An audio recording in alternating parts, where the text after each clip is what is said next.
Tu cruz, Señor, me ha hecho ver el amor derramado por mí. Y después de tanto tiempo tiene el mismo valor. Tu cruz. A modo de introducción, si podemos abrir juntos las escrituras en Mateo 5, versículo 14.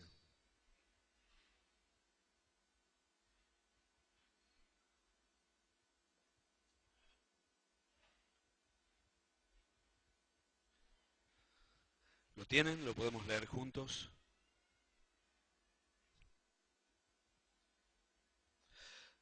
Vosotros sois la luz del mundo. Una ciudad asentada sobre un monte no se puede esconder, ni se enciende una luz y se pone debajo de un almud. De un baldecito aprendimos que es un almud. Sino sobre el candelero, y alumbra a todos los que están en casa. Así alumbre vuestra luz delante de los hombres, para que vean vuestras buenas obras y glorifiquen a vuestro Padre que está en los cielos. Está hablando en plural. Vosotros sois la luz. Jesús dijo, yo soy la luz del mundo. Y ahora le está diciendo a los suyos, ustedes son la luz. La luz en las tinieblas resplandece. Y así alumbre vuestra luz delante de los hombres de tal manera que estos glorifiquen a vuestro Padre que está en los cielos. Ser la iglesia que Dios espera que seamos. Ser una iglesia que es sal y que es luz. Y en medio de la ignorancia, de la confusión, de las tinieblas de este tiempo, una iglesia que alumbre. Y nos dice, la luz no se esconde. Prender una luz y esconderla es una cosa sin sentido. Generalmente cuando uno pone una luz, la ubica en un lugar estratégico, alto, para que alumbre todo el lugar. Así alumbre vuestra luz delante de los hombres, para que vean vuestras buenas obras y glorifiquen a vuestro Padre que está en los cielos. Ser la iglesia que tenemos que ser. Ser la iglesia que Dios espera que seamos. El título de lo que voy a compartir hoy es un pedacito de un tango. 20 años no es nada. Bueno, yo lo cambié. Tengo que decir, 30 años no es nada. Yo voy a ir desarrollando y ustedes se van a dar cuenta por qué tiene este título lo que quiero compartir hoy. ¿Podemos abrir la escritura en Hechos capítulo 19?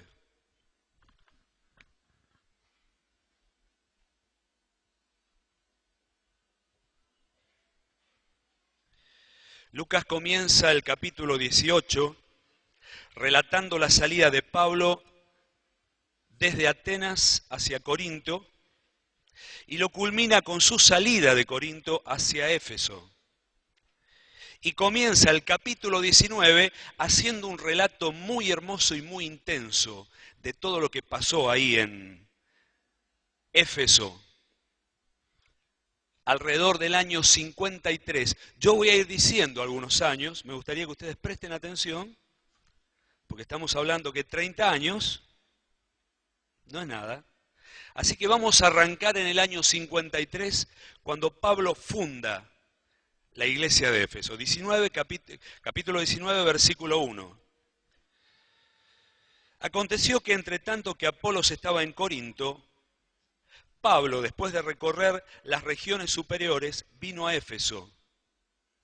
Y hallando a ciertos discípulos les dijo: ¿recibisteis el Espíritu Santo cuando creísteis?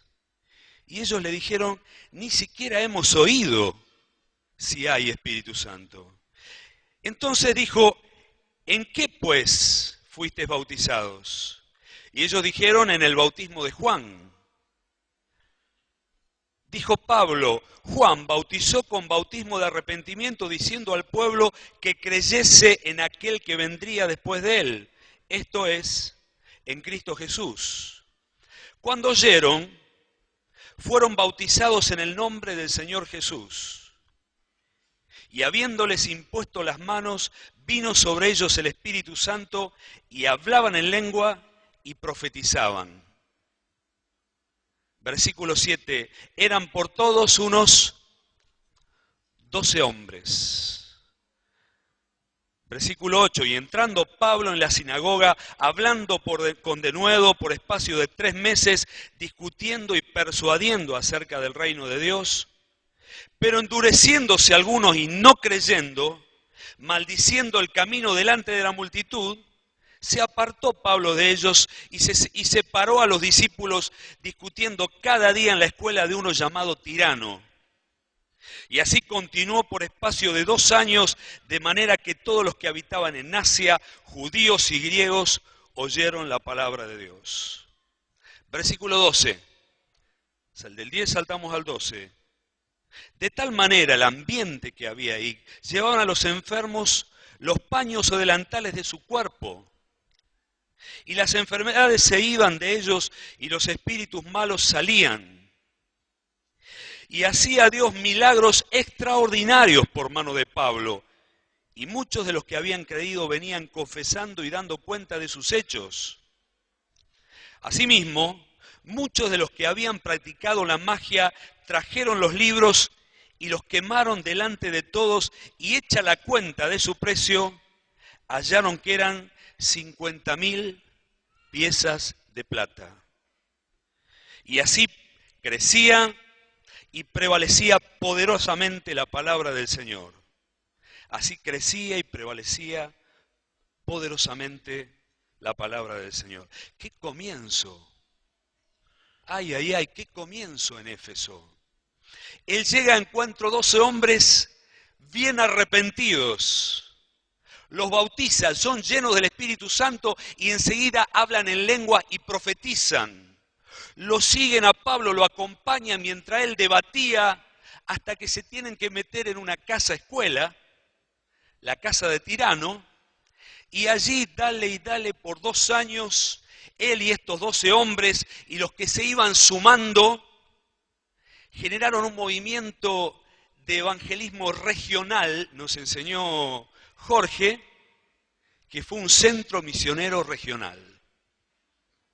De tal manera que toda esa región, la parte sur de Turquía, fue alcanzada con la palabra de Dios. Conversiones radicales. ¿Cuánto sería hoy 50.000 piezas de plata? Algún joyero que haya acá. ¿Cuánto sería? Hugo está buscando en internet. No, mentira. Sería mucho dinero, ¿no? 1 millón, 2 millones de pesos. Estos no tuvieron empacho en traer los libros, no vamos a rebuscar un manguito de acá. No, se convirtieron radicalmente, quemaron los libros. Este tirano aparentemente era un maestro de la ley. No se ponen de acuerdo los historiadores quién era Tirano. Era una escuela rabínica, se enseñaba la Torá. Y enseñaban de 9 a 11 y de 4 a 8, así dicen. Así que le prestaban el saloncito a Pablo entre las 11 y las 4 y las 16. Y ahí dale y dale y dale y dale y dale. 3 años. Después comenta que fueron 3 años.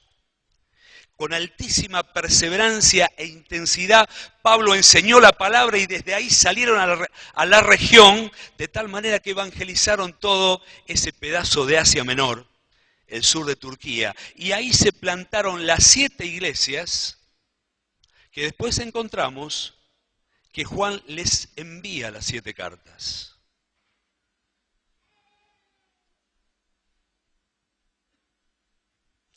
Hechos 20:31 dice así: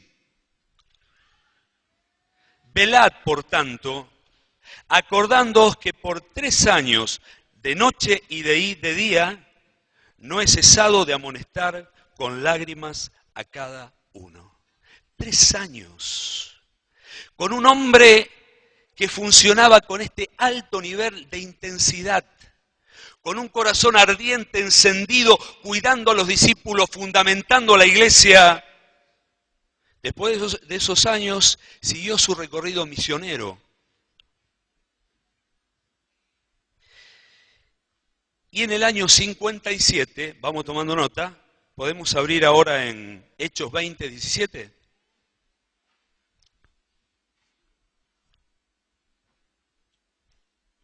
En el año 57, no quiere detenerse Pablo en Éfeso, porque ya iba entiendo que iba hacia Roma. ¿Hacia Roma? Tercer viaje misionero.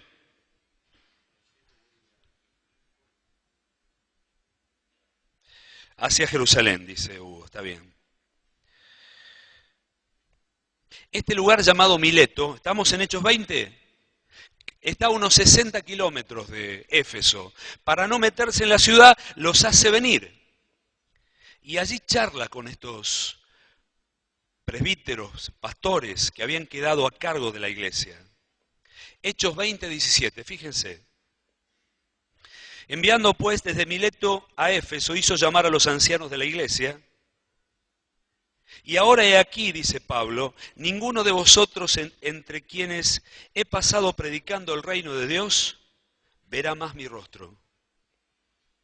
Por tanto, yo os protesto en el día de hoy que estoy limpio de la sangre de todos vosotros, porque no he rehuido de anunciaros todo el consejo de Dios. Por tanto, mirad por vosotros y por todo el rebaño en que el Espíritu Santo los ha puesto por obispos para apacentar a la iglesia del Señor, la cual ganó por su propia sangre, porque yo sé que después de mi partida entrarán en medio de vosotros lobos rapaces que no perdonarán al rebaño. Y de vosotros mismos se levantarán hombres que hablen cosas perversas para arrastrar tras sí a los discípulos. Los exhorta, los anima, los anticipa.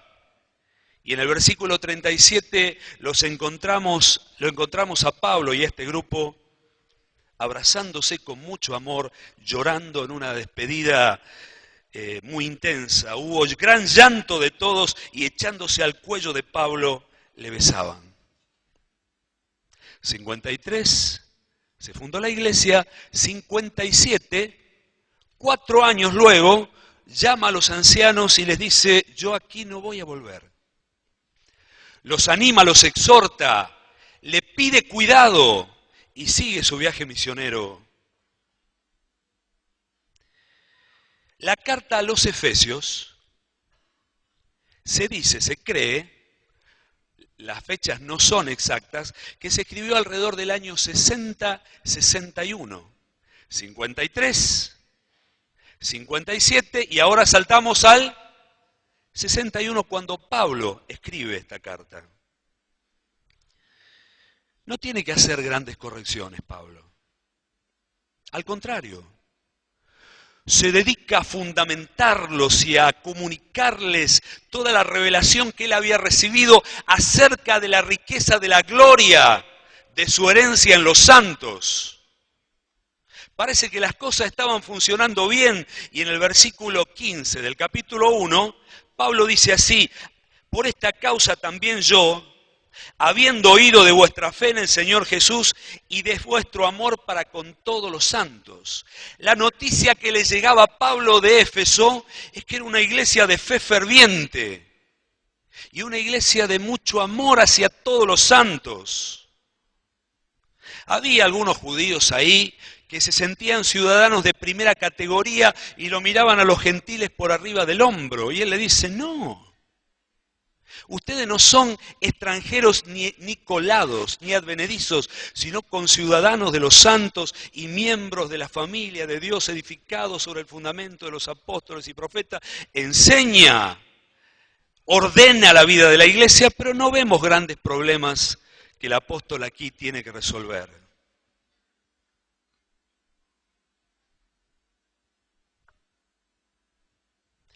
Y ahora saltamos al año 62. Perdónenme todo este relato cronológico. Vamos de nuevo. 53 nace la iglesia. 57 se encuentra con los ancianos de Éfeso en el puerto de Mileto. En el 61 escribe su epístola. Y en el año 62, Pablo, ya liberado, lo manda a Timoteo a que vaya a corregir algunos líos que empezaba a haber en la iglesia de Éfeso. Podemos abrir 1 Timoteo, capítulo 1, versículo 3.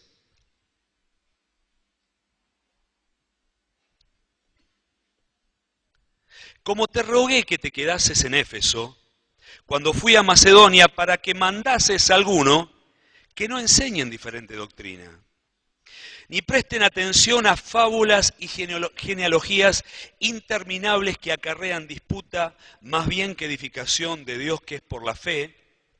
Así te encargo, pues el propósito de este mandamiento es el amor nacido de corazón limpio, de buena conciencia y de fe no fingida. De las cuales cosas, desviándose algunos, se apartaron a vana palabrería, queriendo ser doctores de la ley, sin entender ni lo que hablan ni lo que afirman. En el 60 los elogiaba que todo estaba lindo y había amor, pero acá ya había algunos con petulancia de teólogos que empezaban a discutir y implantaban cuestiones que no tenían ninguna importancia en la vida de la iglesia. Genealogías interminables, filosofías se habían empezado a enredar y tiene que comisionar a Timoteo que se quede ahí para empezar a ordenar estas cuestiones que se salían de cauce. Timoteo, el propósito de este mandamiento, ¿cuál es? ¿Cuál es? El amor. Nacido de un corazón limpio, de una buena conciencia y de una fe viva, una fe que no se finge, una fe que está viva dentro del corazón. No sé por qué a veces confundimos lo que significa crecer. Confundimos. ¿Qué significa crecer en la vida cristiana? ¿Crecer significa crecer en conocimiento? Bueno, algunos datos quizás sean importantes que los tengamos. Pero crecer, el desarrollo para el discípulo, no significa que crezca en conocimiento y erudición. Escuché esto hace un tiempito atrás y me gustó mucho. 4 cosas que expresan nuestro desarrollo, un sano crecimiento de un discípulo. Primero, crecer significa amar más a Dios. Yo voy creciendo cuando más le amo. Has amado la justicia y aborrecido la maldad, por lo cual te ungió Dios, el Dios tuyo, con óleo de gozo más que a tus compañeros. Ese amarle a Él, ese amar lo que a Él le gusta. Vamos creciendo en nuestra madurez, va creciendo nuestro compromiso, nuestro amor. Va creciendo nuestra obediencia. Primero obedecía conforme a una luz y ahora que mi comprensión va creciendo, mi respuesta de obediencia también crece. ¿Está bien?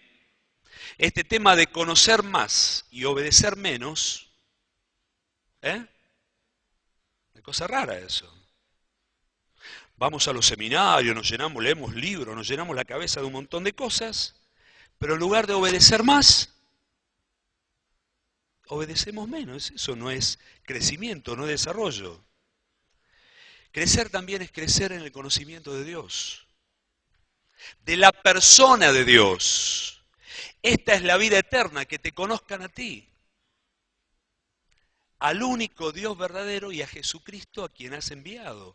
Una sabiduría que Dios ocultó de los sabios y entendidos y la pone en el corazón tierno, en el corazón de niño, en aquel que le busca, en aquel que le ama. Y cuarto, crecer en nuestro servicio dentro de la casa de Dios.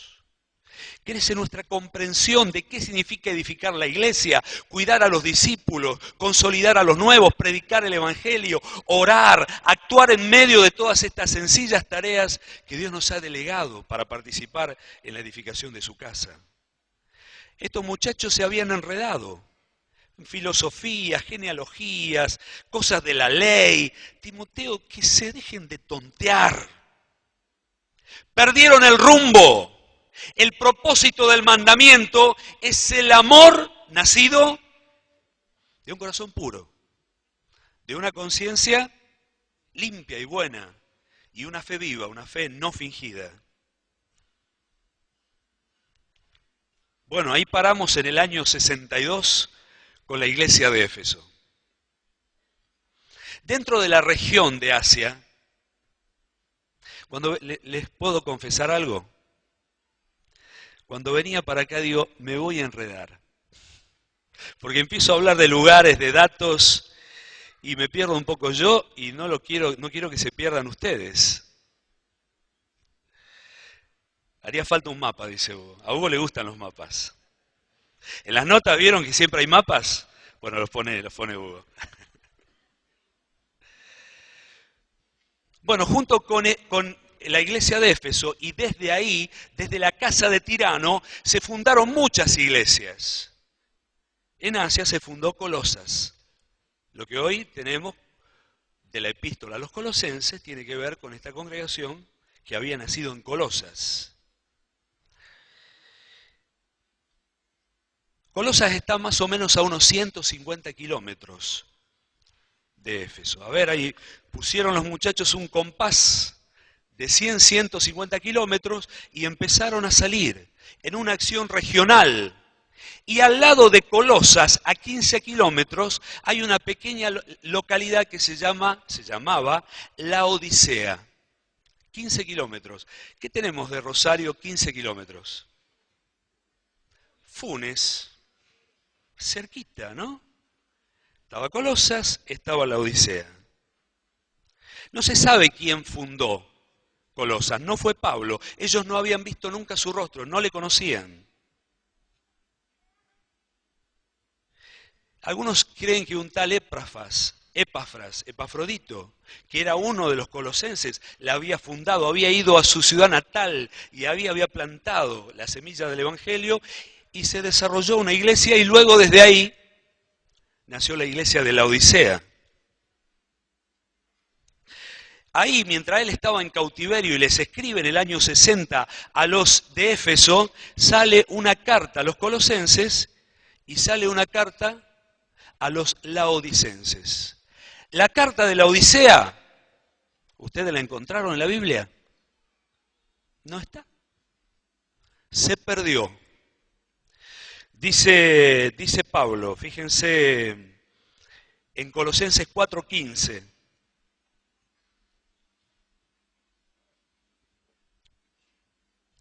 Dice, saludad a los hermanos que están en la Odisea y a Ninfas y a la iglesia que está en su casa.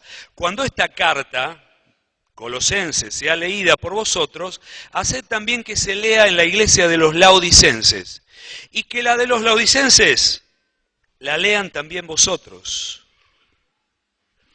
No sabemos qué decía. ¡Qué lástima! ¡Qué lástima! Tantas cartas que habrá escrito el apóstol, una de las que se perdió es la carta a los laodicenses. Pero yo quiero creer que ambas cartas eran muy parecidas. Si yo le doy una carta, a Víctor y una a Hugo, y la carta tiene un carácter personal, no le voy a decir, Víctor, alcanzale la carta a Hugo, pero no la leas, porque ahí estoy diciendo cosas que tienen un carácter personal. Es mala educación. ¿Es así? Imagínate, te llega una carta, tu hijo te la abre, te la lee y te dice, toma mamá, toma papá, acá te... ¿Por qué la abriste? ¿A cuántos los hijos le leen los mensajes de texto? A ver, digan la verdad los padres.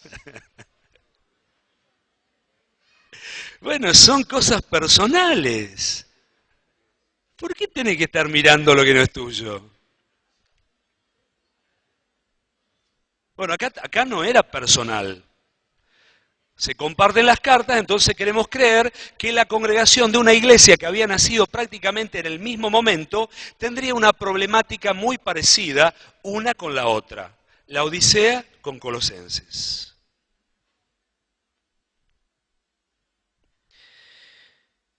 Acá ya había empezado a haber problemas en el año 60, 61. La cosa no está bien.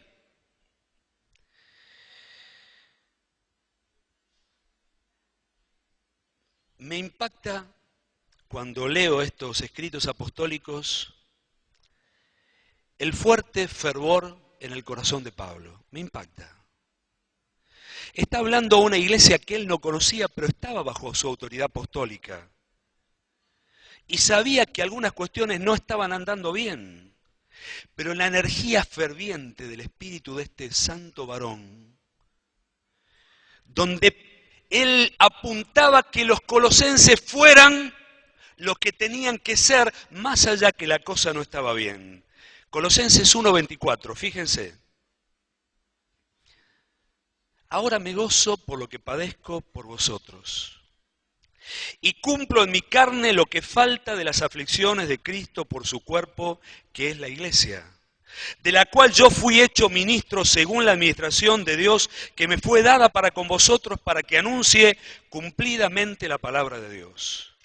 El misterio que había estado oculto desde siglos y edades, pero que ahora ha sido manifestado a sus santos, a quienes quiso dar a conocer las riquezas de la gloria de este ministerio entre los gentiles, que es Cristo en vosotros, la esperanza de gloria, a quien anunciamos, amonestando a todo hombre, enseñando a todo hombre en toda sabiduría, a fin de presentar perfecto en Cristo Jesús a todo hombre, para lo cual también trabajo luchando según la potencia de Él, la cual actúa poderosamente en mí. La versión latinoamericana dice así: este es mi trabajo, anunciar a Cristo, enseñarlo, presentar perfecto a todo hombre.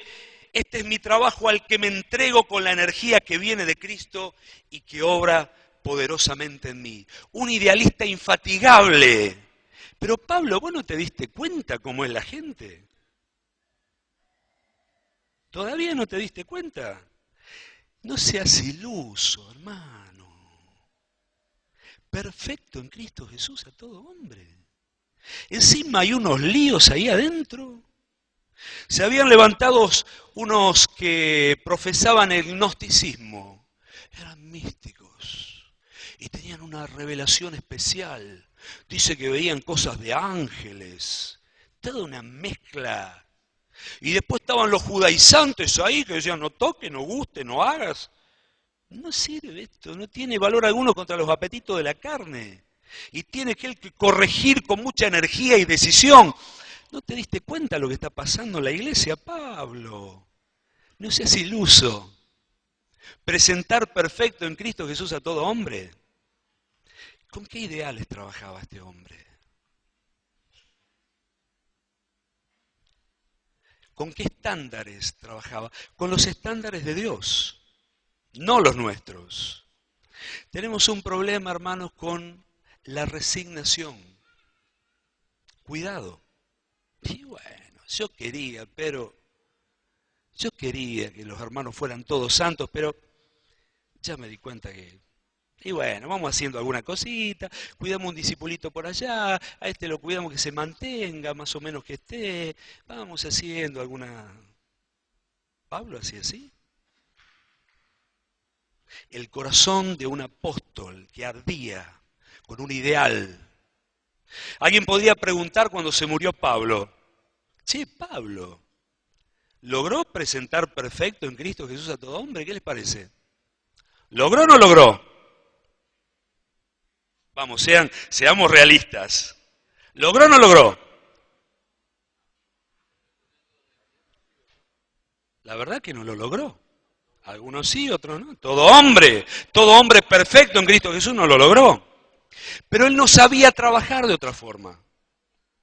El espíritu del Pablo era un espíritu celoso, prolijo, insistente, ferviente, no bajaba el estándar, plenamente consciente de toda la problemática humana y eclesiástica. Trabajaba para presentar perfecto en Cristo Jesús todo hombre, toda sabiduría. En el año 67, según la tradición, 29 de junio del 67, Pablo terminó la carrera. ¿Cómo habrá sido? Lo sacaron de la cárcel, lo hicieron arrodillarse, inclinó la cabeza y fue decapitado. Y así vivió este hombre. El altísimo valor de un hombre con este corazón, con esta revelación, con esta estatura espiritual, como un don otorgado a la iglesia, para la edificación de la iglesia. Subiendo lo alto, llevó cautiva la cautividad y dio dones a los hombres, y él mismo constituyó a unos apóstoles, profetas, evangelistas, pastores y maestros. Bueno, los dones no son solo ministerios concedidos, son hombres que Dios quebranta, que Dios trata, que Dios limpia, que Dios edifica y los entrega a la iglesia para la edificación de la iglesia. Son regalos, son dones. Nuestros hermanos mayores son dones que Dios nos ha dado para la edificación de nuestras vidas. Amén. Tener hermanos que nos enseñen la palabra con claridad, que tengan espíritu de revelación, que corrijan el rumbo, que toquen nuestro interior con una palabra viva, que ilumine nuestra mente, que nos corrijan el camino, son regalos que Dios nos da. La semana que viene lo vamos a tener a Jorge acá. Cada vez que viene Jorge es una fiesta, ¿no? Salimos con el corazón revuelto, como si alguien hubiese estado tocando los nervios interiores. Porque hay en estos hombres espíritu de sabiduría y de revelación en el conocimiento de Dios. Valoremos a estos hombres mientras están entre nosotros. Pablo murió. La autoridad apostólica sobre toda esa región la asumió Juan, el anciano. Primera, segunda y tercera Juan, escritas alrededor del año... Téngame paciencia, ya lo voy a encontrar.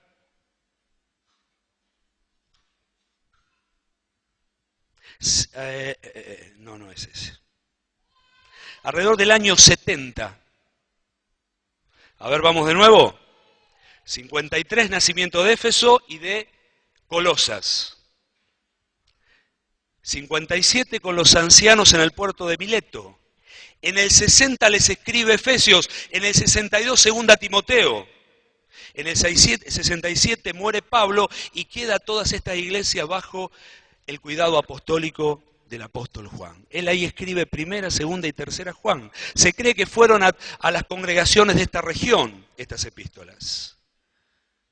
Y alrededor de entre el 80 y 85, Juan fue puesto en la isla de Patmos.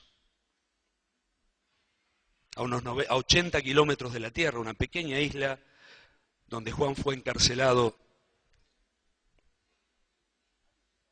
llevado al destierro, más o menos. Las fechas no son exactas, son aproximadas.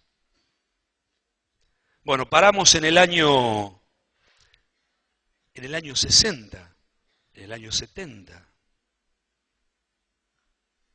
Miremos la foto del 53, del 60. donde ambas iglesias iban siendo edificadas. Éfeso nació con una energía tremenda, conversiones impresionantes, radicales. 12 hombres llenos del Espíritu Santo. Pablo, con altísimas expectativas, le escribe la carta, espera mucho de ellos. Le escribe a los colosenses, envuelto en un celo apostólico, espera que sean perfectos en Cristo Jesús y tenía una agonía de oración. Quiero que sepan cuán grande lucha, la palabra lucha es agón.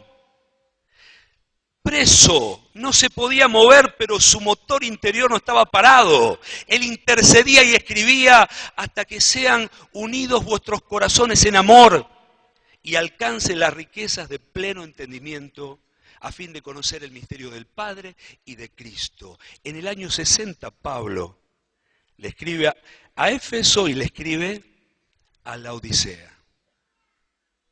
Vamos a dar un salto de 30 años. 30 años. 30 años. 30 años no es nada. No es nada. Yo entré en el año 86. Hoy estamos en el 13, ahora a fin de año va a ser 28 años. Se pasaron, hermano, a una velocidad.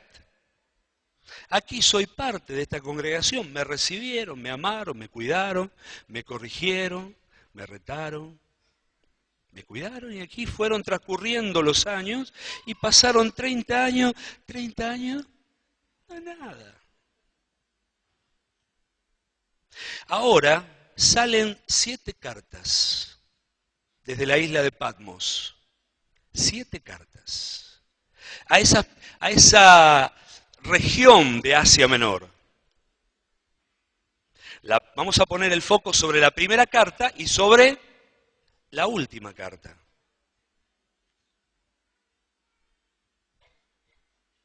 Apocalipsis 2, versículo 1. ¿Lo podemos buscar?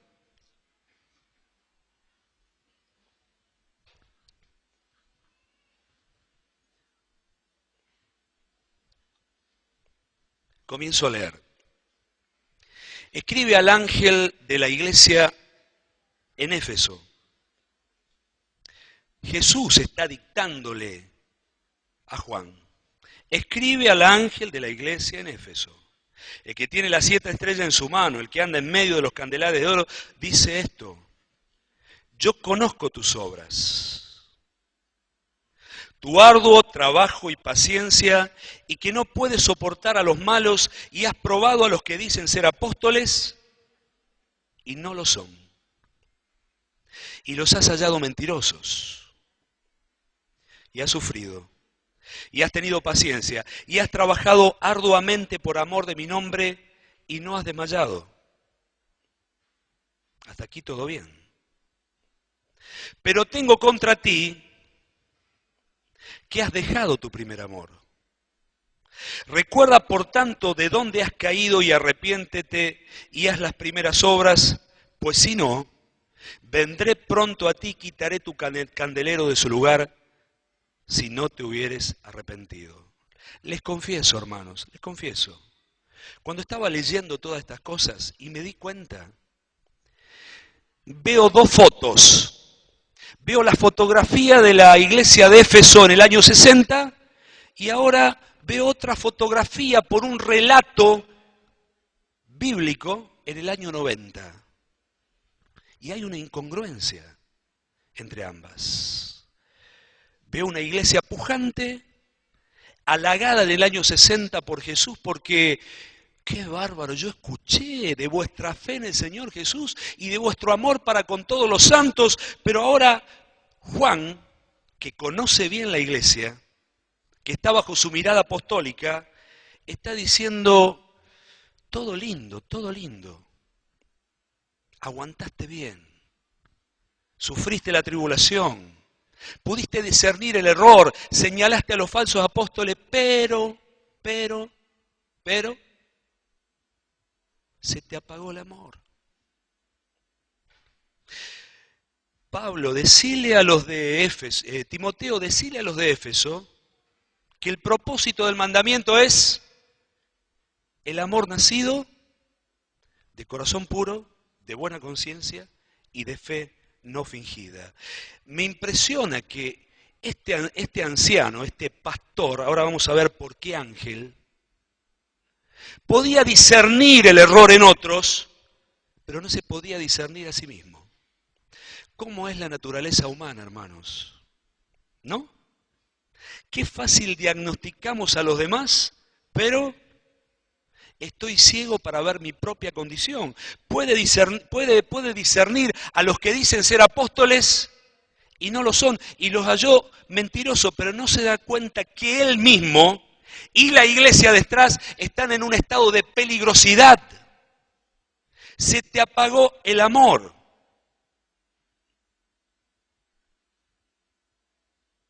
Si tuviese profecía y entendiese todos los misterios, si tuviese la fe, de tal manera que los montes se trasladasen, y no tengo amor, ¿de qué sirve el servicio a Dios cuando no hay amor? Dijimos, crecer es amar más a Dios. Si crece nuestra influencia, pero no crece nuestro amor, algo se va a descompensar. Yo pregunto, a ver, hacete esta pregunta. El que no ama a Dios, ¿puede amar a los hombres? ¿Puede? El que no ama a Dios como debe amarle, ¿puede amar a los discípulos? ¿Puede? Sacamos el puntero, ¿no? Y empezamos a hacer toda una serie de correcciones desde un espíritu que no es el espíritu con el que Dios quiere que le representemos. Todo lo demás, todo lindo, aguantaste bien, resististe, serviste, cuidaste con celo la verdad, no se filtró nada al final, pero se volvieron ásperos, se volvieron antipáticos, se volvieron rígidos, se volvieron duros. Yo me pregunto, ¿no corremos ese riesgo? ¿No corro ese riesgo? 30 años. ¿Qué pasó que terminaron acá? Hermanos, las balas son de verdad.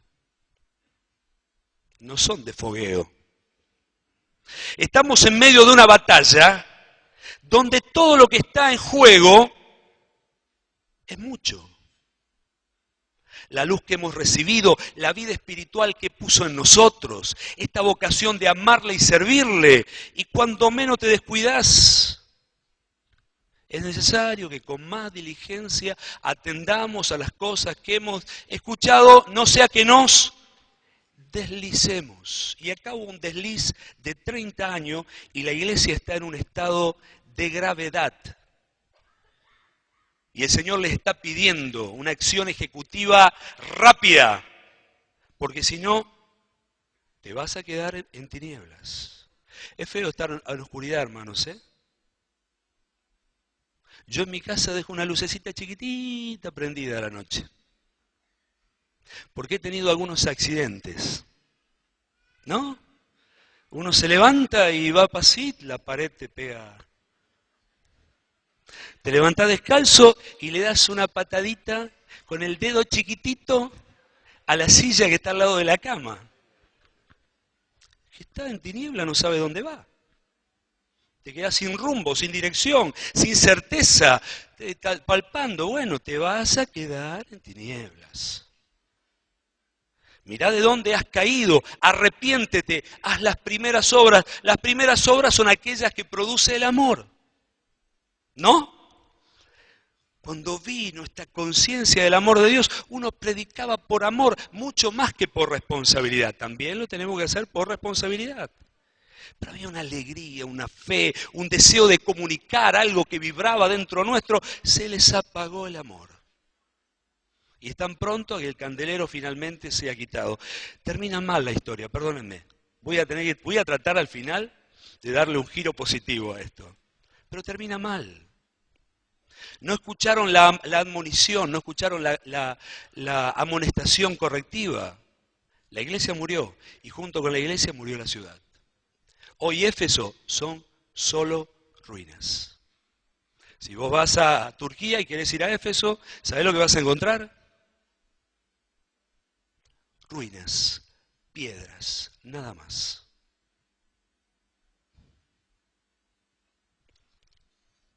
La otra foto, la otra carta. Como dije antes, se le escribe a los colosenses y a los laodicenses. Pablo, con su alto deseo de ver esta iglesia floreciente, creciendo en madurez y en número, pero ahora sale otra carta, la última, la séptima, a la iglesia que está en la Odisea. Capítulo 3 de Apocalipsis, versículo 14. Escribe al ángel de la iglesia en la Odisea. He aquí el amén, el testigo fiel, el verdadero, el principio de la creación de Dios dice esto. Yo conozco tus obras, que no eres ni frío ni caliente. Ojalá serías frío o caliente, pero por cuanto eres tibio y no eres ni caliente ni frío, te vomitaré de mi boca. Porque tú dices, yo soy rico y me he enriquecido y de ninguna cosa tengo necesidad y no sabes que eres un desventurado, miserable, pobre, ciego, desnudo. 30 años. Termina así qué realidad patética. Otro que no se puede diagnosticar. Él dice, soy rico. Estoy enriquecido, de ninguna cosa tengo necesidad, pero el diagnóstico del que ve dice, no, vos sos un desdichado, sos un desgraciado, miserable, pobre, ciego, desnudo. No podía discernir su condición. ¿Cómo necesitamos ser ayudados, hermanos? ¿Sí o no? ¿Están de acuerdo conmigo? Generalmente los demás ven cómo estamos. Nosotros nos parece que estamos bien. ¿Cómo es nuestra naturaleza humana? Mis pecados me parecen graves en el otro, pero en mí no me parecen tan graves. Me parece que estoy bien y no estoy bien. Y me autodiagnostico de una manera que generalmente es la incorrecta. Por eso el tremendo valor del cuerpo de Cristo, donde tenemos a alguien que nos dice, mirá, cuidado con esto, mirá por acá. Porque si no podemos terminar así. Este es el final de una historia. El Señor, hay una ironía muy fina en toda esta reprensión. ¿Por qué digo esto? Estuve mirando un poquito los que más han estudiado, los que han visto la historia de estas congregaciones. Dice que la Odisea tenía muy cerca aguas termales. No había río. Entonces traían las aguas termales por un acueducto. Salían calientes y llegaban, ¿cómo llegaban? Tibias. Y eran muy salitrosas. Y cuando la gente tomaba ese agua tibia, impura, ¿qué le daba? Vómito. Está usando algunas figuras que eran muy comprensibles para ellos en la ciudad. Era una ciudad rica, la Odisea. Leo un pequeño párrafo que saqué de un libro de historia. En el año 60 hubo movimientos sísmicos en la zona. Hubo grandes derrumbes y Roma fue dándole ayuda económica a todas las ciudades. Pero cuando le quisieron dar a la Odisea, ¿qué dijo? No necesito. Soy rico. Así dice que decía la carta que devolvieron a Roma. Soy rico y me he enriquecido. No necesito ayuda. No necesito ayuda. No necesito ayuda. Acá está la iglesia diciendo, no necesito ayuda.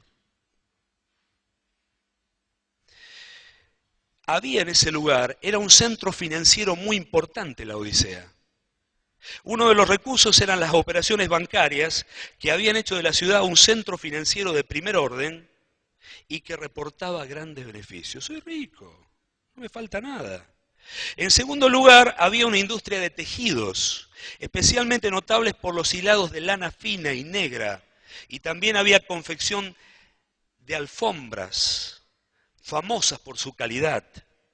Y en tercer lugar, había una escuela de medicina especialmente destacada por la oftalmología y se valoraba mucho un colirio para las afecciones oculares. Ah, ¿sí que sos rico? No, sos pobre. Tenés buena tela, pero estás desnudo. Y tenés buenos oculistas, pero estás ciego. Qué fino, ¿no? ¿Cómo Dios sabe hablarnos? Sabe apretar la tuerca que tiene que apretar. Y ahora hay una invitación en el versículo 18. Por tanto, yo te aconsejo que de mí compres oro refinado en fuego para que seas rico y vestiduras blancas para vestirte y que no se descubra la vergüenza de tu desnudez. Y unge tus ojos con colirio para que veas. Qué hermoso el versículo 19. Yo reprendo y castigo a los que amo. Yo reprendo y castigo a todos los que amo. Sé pues celoso y arrepiéntete. Yo me hice dos preguntas. ¿Qué es el oro refinado en fuego? Te aconsejo que de mí compres oro refinado en fuego. ¿Qué es el oro refinado en fuego?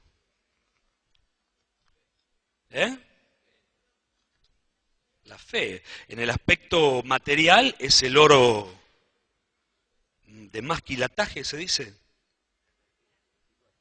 24. No, sí, no. A ver, ¿quién me dice? Es solo puro, oro, oro. No tiene plata, no tiene zinc, no tiene estaño, oro puro. Oro que está refinado, no hay mezclas. Pero ¿cómo puede comprar el que es miserable? Sos miserable y yo te digo, comprá. ¿Con qué voy a comprar? Isaías 55:1 dice, a todos los sedientos venid de las aguas, y los que no tienen dinero, venid y comprad y comed. Comprad sin dinero y sin precio, vino y leche. ¿Por qué gastáis en lo que no es pan? Y vuestro trabajo en lo que no sacia. Oídme atentamente y comed del bien y se deleitará vuestra alma con grosura. Inclinad vuestro oído, venid a mí y oíd y vivirá vuestra alma. Y haré con vosotros pacto eterno en la misericordia firme de David. En la Biblia el oro tiene que ver con la santidad siempre. En el tabernáculo de reunión, cuando vos, afuera era todo bronce, pero adentro todo era oro. Las paredes eran laminadas en oro, todos los muebles estaban hechos de oro, el altar de incienso, la mesa de los panes de la propiciación, el candelero, el arca, todo era de oro puro. Entrabas ahí, ¿qué habrá sido? El brillo, el oro es valioso porque no se decolora, no se corrompe, no se apaga. Guarda su brillo y al entrar ahí es la interioridad de Dios, es la interioridad de Cristo. Es la hermosura de la santidad de Dios. Toda dádiva, todo don perfecto, desciende de lo alto. Del Padre de las luces, en el quien no hay mudanza ni sombra de variación. Hermanos, si hay algo de valor en nuestra vida, viene de lo alto. No lo puedo producir yo, no lo podemos producir. No podemos producir nada que tenga valor delante de Dios. Lo de valor viene de Él. La fe, la gracia, la presencia, el consuelo, son joyas que bajan del cielo y el que es autosuficiente se seca, se erosiona, se amarga. No se puede representar a Dios si estas cosas no están en nuestra vida. Te aconsejo que de mí compres oro. Es gratis, porque es por gracia. Pero hay un precio que pagar, ¿no? ¿Qué cuesta? ¿Qué cuesta? Todo. Es gratis, pero cuesta todo. Y el otro consejo.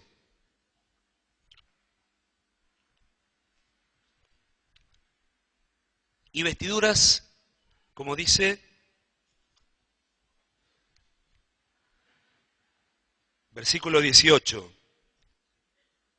Para que seas rico, compra oro y vestiduras blancas para vestirte y que no se descubra la vergüenza de tu desnudez. Bueno, acá está mejor explicado. ¿Qué son las vestiduras blancas? Apocalipsis 18:9 dice así, habla de la iglesia, esta iglesia que tenemos que ser.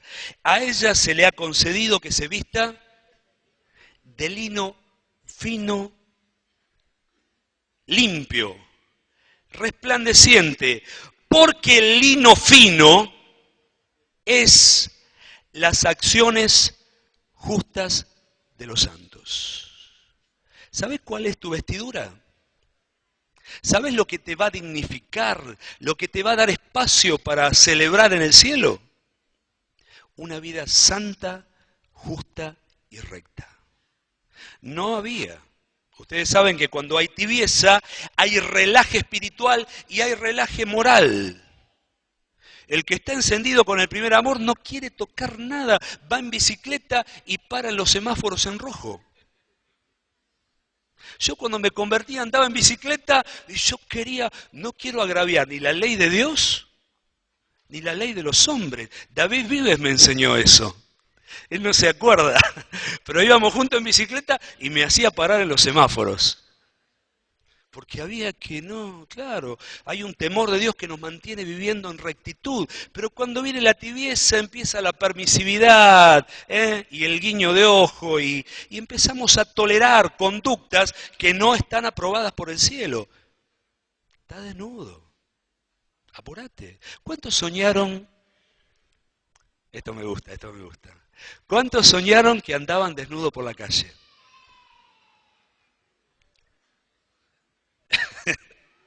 A ver, levante la mano. Vamos, no sea mentiroso. Yo soñé, qué feo. Qué vergüenza, ¿qué hago yo acá en la peatonal Córdoba desnudo? ¡Horrible! ¡Qué vergüenza! La desnudez tiene vergüenza. Y el Señor le está diciendo, mirá que te voy a sacar los trapos a luz. Dios saca los trapos a luz, Hermano, confesá, arreglá. Porque no hay nada oculto que no vaya a ser manifestado. Y Dios te tiene paciencia. Comprá oro refinado en fuego, comprá vestidura, pues se te va a descubrir la desnudez. Y el lino fino son las acciones justas de los santos. Vuelve una conducta justa, recta, santa, en todos los tratos humanos, familiares, laborales, comerciales, eclesiásticos. Una conducta justa, recta y santa. Esas vestiduras te van a acompañar en la eternidad. Vas a estar vestidos con estos atuendos, con las buenas acciones que hayamos hecho. Hay una ironía final que el Señor tiene aquí, y con esto voy terminando. Me pregunté, escribe al ángel. ¿Qué un ángel? Yo cuando leí la primera vez Apocalipsis digo, ¿cómo hay un ángel en la iglesia? ¿Gobernando? Ustedes saben que en ningún lugar de la Biblia se le llama a un hombre que está presidiendo la casa de Dios ángel. Fue presidido por reyes, por sacerdotes, por presbíteros, ancianos, diáconos, pero ángel, ¿dónde está? ¿Está en algún lugar? Yo no lo encontré. Entonces, ¿por qué le llama al pastor ángel? ¿Por qué le llama pastor ángel? Yo le di muchas vueltas a esto, Primero encontré una primera respuesta que no me satisfizo mucho. Ángel significa mensajero. Mensajero, el pastor, el obrero cristiano es un mensajero. Te da una carta, llévala. No le añadas, no le quites. Lo que se te dijo, decirlo. Y Jesús dijo, el Padre me ha dado mandamiento de lo que he de decir y de lo que he de hablar. Lo que el Padre me dijo para decir, eso lo digo y lo digo de la forma que Él me lo mandó. Y el pastor es un mensajero. No puede añadir, no puede quitar, no puede decolorar el matiz con el que el Señor quiere que nosotros entreguemos la palabra. Pero no me alcanzó. Escribe al ángel, escribe al ángel. Yo tengo una respuesta, después me corregirán mis hermanos mayores acá. No sé si es lo más adecuado, pero me ayudó, me gustó. Dice de los ángeles, Hebreos 1:5. ¿A cuál de los ángeles dijo Dios jamás, mi hijo eres tú, yo te he engendrado hoy? Yo seré al Padre y él me será hijo. Y en el 14 dice, ¿no son los ángeles espíritus ministradores enviados para servicio a favor de los que serán herederos de la salvación? ¿Saben lo que son los ángeles? Son espíritus ayudadores, ministradores. No sabemos lo que hacen, pero se mueven alrededor de los intereses de Dios. Sirven a los hombres en relación a Dios, no en relación a los hombres.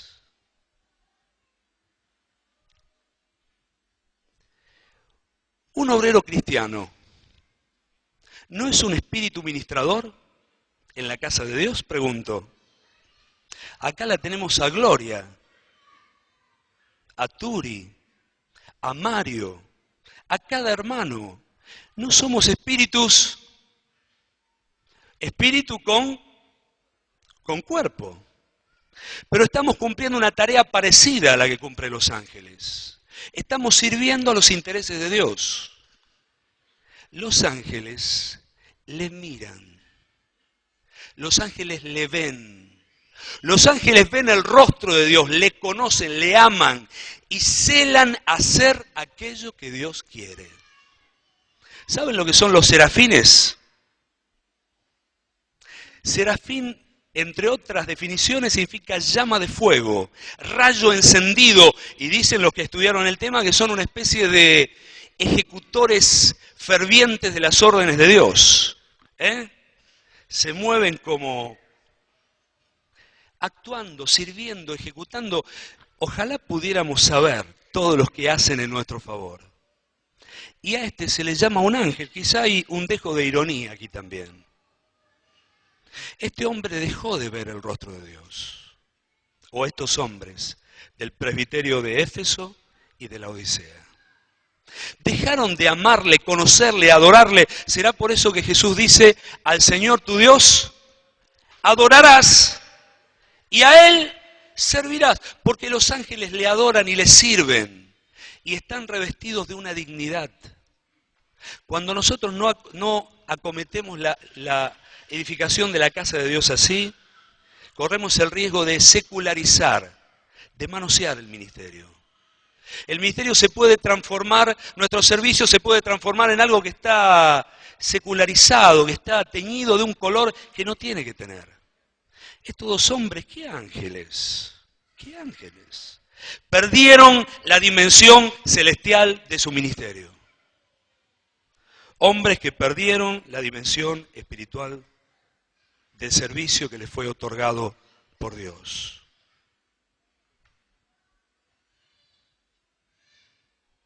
Repito, a ver, dos fotos. Año 60, las dos epístolas, año 90, la epístola de Juan, 30 años. ¿Cómo se pudo caer en una condición así en 30 años? Terrible. Me fui a dormir una noche con un movimiento en mi corazón pensando en estas cosas.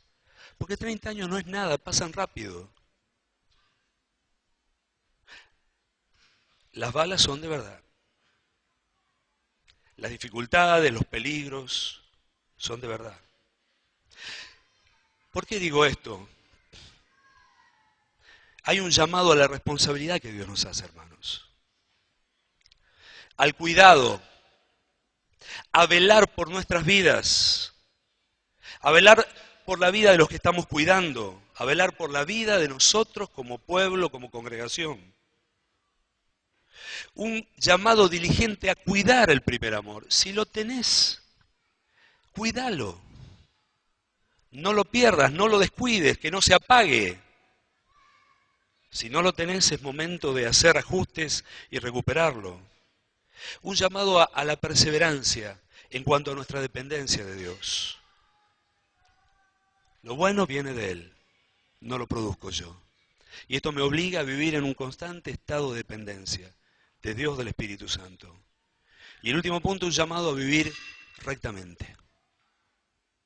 A tener una conducta justa, santa, que honre a Dios en todos los aspectos de nuestra vida. Vosotros sois la luz. Una ciudad asentada sobre un monte no se puede esconder. Ni se prende una luz y se pone debajo del almud, sino en lugar alto para que alumbre a todos los que están en casa. Bueno, hermanos, Dios quiere tener una iglesia que sea luz, que sea sal, que no se pueda esconder. No solo porque procuramos estar cerca. Es hermoso para mí ver a tantos hermanos que han acudido a Calle Salta y Oroño. Me emocionó mucho ver los hermanos de la Yema sirviendo cosas calientes y dando de comer, a los muchachos llevando cosas, orando por la gente, amando, abrazando, consolando. Hugo nos llamó a muchos de nosotros, ¿qué hacemos? ¿Qué hacemos? ¿Qué hacemos? Nos quedamos todos medio mareados, no sabíamos bien qué hacer. Después cuando nos juntamos el jueves, vimos algunos cómo se movieron tan rápido, tan diligente, y nos sentimos dignificados que otros hermanos fueron allí. Estemos cerca para amar, para consolar, para abrazar. Estemos cerca también para indicar cuál es el camino. Estemos cerca para vivir una vida que alumbre. Una vida que esté adornada por la hermosura de la santidad. Una vida que esté adornada por una conducta santa, justa y recta. Que el pasar de los años no suframos una pérdida.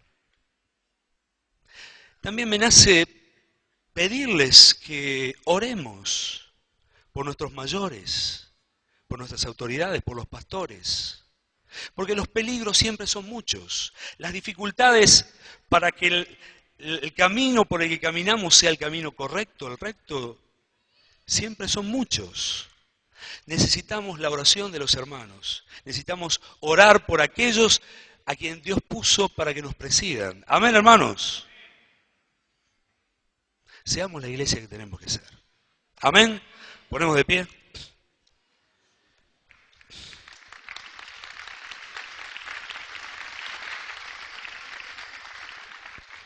Leo el último versículo mientras nos vamos parando. Isaías 54:10.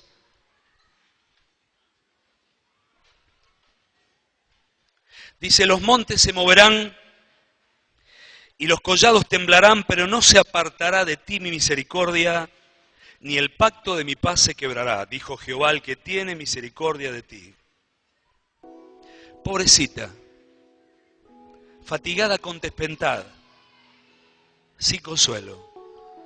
He aquí yo cimentaré tus piedras sobre carbunclo, y sobre zafiro las fundaré. Tus ventanas pondré de piedra preciosa, todas tus puertas de piedra de carbunclo, y tu muralla de piedra preciosa, y todos tus hijos serán enseñados por Jehová, y se multiplicará la paz de tus hijos. Dios quiere el bien de su pueblo. Amén, hermanos. Dios quiere el bien. Él es nuestro guardador. Él es el que preserva nuestro camino. Él es el que prospera nuestro camino. Amén.